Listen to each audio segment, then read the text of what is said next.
আমি যতই বলি ভূত নেই, ওসব স্রেফ গাঁজার কলকে, কেসটা ততই চেঁচাতে থাকে। যেদিন ঘাড় মটকে দেবে সেদিন টের পাবি, বুঝলি? আরে যা যা, রেখে দে তোর ভূত, আমার কাছে এসেই দেখুক না বাছাধন। আমি নিজেই তার ঘাড় মটকে দেব। দেখা যাবে, দেখা যাবে। যেদিন আম গাছে এক ঠ্যাং আর দূরের তাল গাছের মাথায় আর একটা ঠ্যাং চাপিয়ে সামনে এসে দাঁড়াবে, সেদিন আর চেয়ে ভ্যা করতে হবে না, বুঝলি? এখন ঘুঘু দেখেছিস, তখন ফাঁদ দেখবি। তুই পাষণ্ড, তুই নাস্তিক। হতে পারে, তাই বলে তুই অমন ষাঁড়ের মতো চেঁচাবি এর মানে কি? কেসটা রাগে ভোঁ ভোঁ করতে করতে উঠে যাচ্ছিল। এমন সময় বাঞ্ছা কোত্থেকে এসে তার হাত চেপে ধরল। আহা হা হা, চড়ছিস কেন? সবাই তো পেলা হতভাগার মতো নাস্তিক নয়। আমি নিজে বলছি, সচক্ষে ভূত দেখেছি আমি, সত্যি। কেসটার হাসি গাল ছাপিয়ে কান পর্যন্ত গিয়ে পৌঁছল। আমি বললাম, বাজে।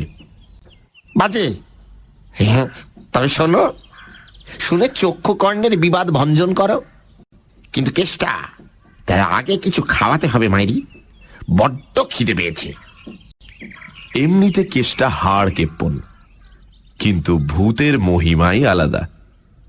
সঙ্গে সঙ্গে 1 টাকার ফুলকপি সিঙাড়া আর জলযোগের সন্দেশ চলে এলো। সেগুলোর অর্ধেকের ওপর একাই সাবার করে বড় গোছের একটা ঢেকুর তুলে বাঞ্ছা বলল, তবে শোনো, বছর 3 আগের কথা। ম্যাট্রিকুলেশন পরীক্ষা দিয়ে মামার বাড়িতে বেড়াতে গেছি। গ্রামটা হলো কালনার কাছাকাছি, একেবারে গঙ্গার ধারে। খাসা জায়গা, যেমন খাওয়া দাওয়া তেমনই আরাম। 2 মাসের মধ্যেই আমি মুটিয়ে গেলাম। বেশ আছি, আরামে দিন কাটছে। এমন সময় এক অঘটন।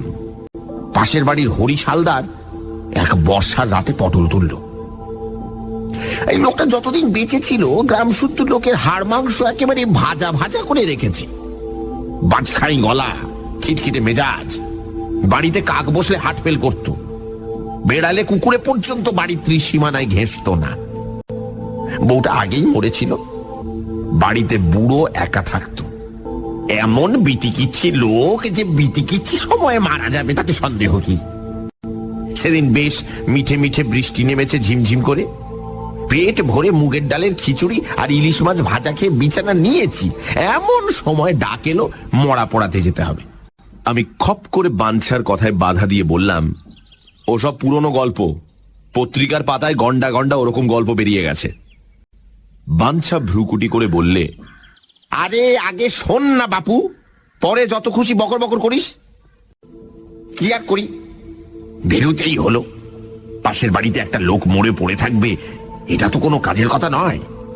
যতই খিটখিটে বদখট লোক হোক না কেন, মানুষ হিসেবে একটা কর্তব্য আছে তো।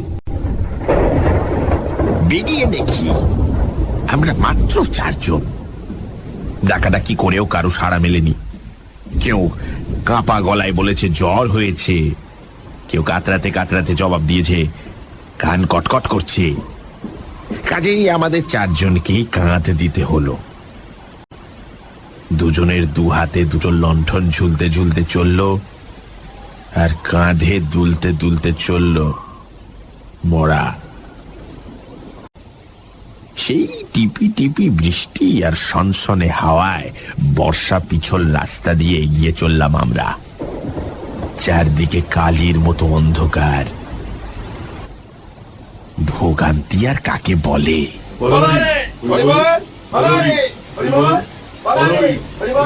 চেঁচাতে চেঁচাতে চললাম 4 জনে।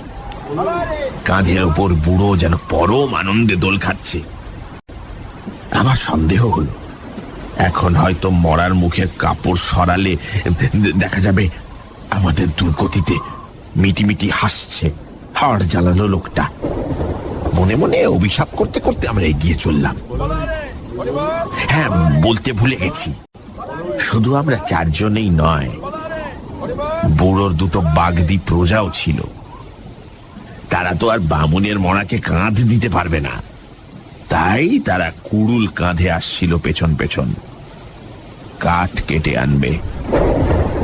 সে যাই হোক, শ্মশানে তো পৌঁছানো গেল। শ্মশান ঠিক গায়ের নিচে নয়, বেশ খানিকটা দূরে। আশেপাশে বাড়ি ঘর কিছু নেই।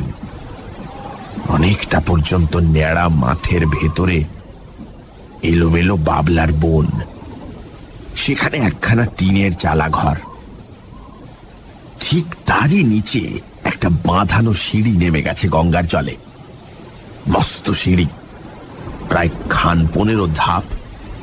এখন বর্ষার জলে 3-4খানা মাত্র জেগে রয়েছে।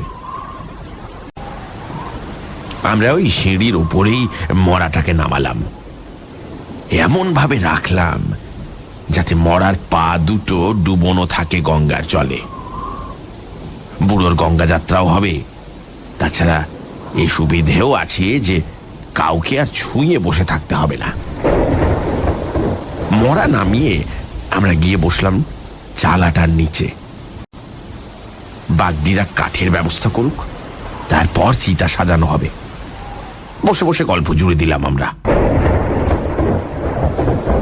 চারদিকে ঘন অন্ধকার, হাওয়ায় হাওয়ায় বাবলা বনের মাতামাতি। কথার ফাঁকে ফাঁকে মরার দিকে নজর রাখছি আমরা। শিয়াল টিয়ালে এসে টেনে না নেয় সে সম্পর্কে হুঁশিয়ার থাকা দরকার। কতক্ষণ কেটেছে খেয়াল ছিল না। হঠাৎ ভীত স্বরে নরেশ বললে, মরাটা একটু নড়ল না? আমরা বললাম, দেখ তোর চোখের ভুল। খানিক পরে আবার পটলা বললে, মরাটা সত্যি কিন্তু নড়ে উঠেছে। আমাদের ভেতরে সবচেয়ে সাহসী ছিল কানু। যেমন বুকের ছাতি তেমনই বেপরোয়া। কানু আশ্বাস দিয়ে বললে, ও কিছু না, জলের ঢেউয়ে নড়ে থাকবে। আবার মিনিট কয়েক কাটতে না কাটতেই আতঙ্কে আমার সমস্ত শরীর যেন ঝাঁকুনি খেয়ে উঠল। কোনো ভুল নেই, লণ্ঠনের অল্প অল্প আলোতেও স্পষ্ট দেখা যাচ্ছে মরাটা সত্যি সত্যি একটু একটু করে জলের দিকে নেমে যাচ্ছে। আমি, নরেশ আর পটলা একসঙ্গে আর্তনাদ করে উঠলাম। কানু সোজা দাঁড়িয়ে উঠল, ধমক দিয়ে বললে,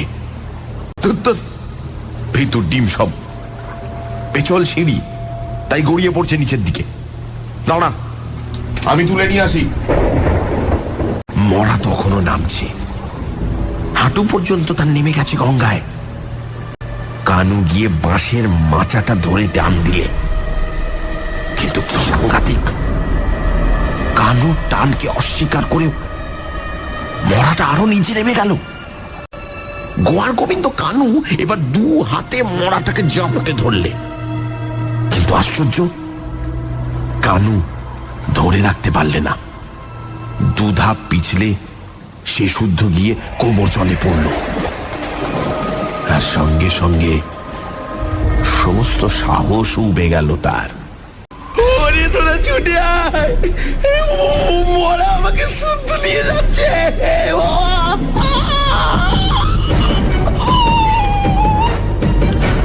ততক্ষণে বুকে আমাদের আর রক্ত নেই, জল হয়ে গেছে।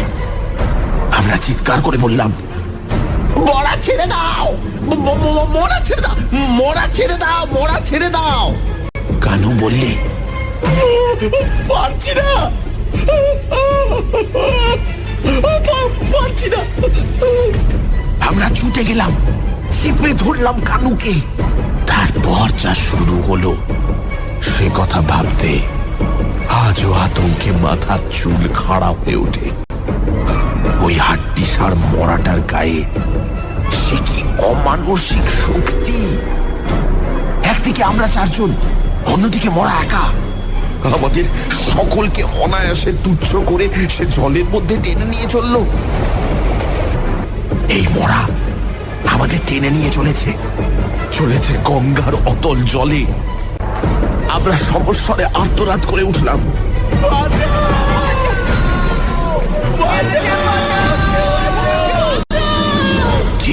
এমন সময় কাঠের বোঝা নিয়ে আসছিল বাগদিরা। আমাদের চিৎকার শুনে তারা এসে ঝাঁপ দিয়ে পড়ল। ছিলাম 4 জন, হলাম 6 জন। আবার নতুন দমে চলতে লাগলো সেই অমানসিক টাগ অফ ওয়ার। তারপর আস্তে আস্তে থেমে দাঁড়ালো মরা। আস্তে আস্তে আমরা জয় লাভ করতে লাগলাম। তারপর ওদিকের টানটা জড়াং করে ছেড়ে গেল। ওর ঘাড়ে ডিগবাজি খেয়ে পড়ে গেলাম। ঠিক তখনই ঘাটের উপর জলের মধ্যে দেখা দিল। বাঞ্ছা থামল। আমরা রুদ্ধশ্বাসে শুনে যাচ্ছি এই অতি ভয়ঙ্কর কাহিনী। একসঙ্গে বলে উঠলাম, কি ভেসে উঠল? ধীরে সুস্থে বাঞ্ছা বলল, আর কি, প্রায় 1.5 মণ। 1.5 মণ? কি 1.5 মণ? কি? আমাদের কালনার গঙ্গার বিখ্যাত অতিকায় কচ্ছপ। আমি হো হো করে হেসে উঠলাম। কেষ্টা তড়াক করে লাফিয়ে উঠল। মিথ্যেবাদী বেটা জচ্চর। বাঞ্ছা বললে, হতে পারি, কিন্তু আজ বেড়ে খাইয়েছিস কেষ্টা। ভূতের জয় জয়কার হোক তোর। নিরুত্তর কেষ্টা হন হন করে নেমে গেল রাস্তায়।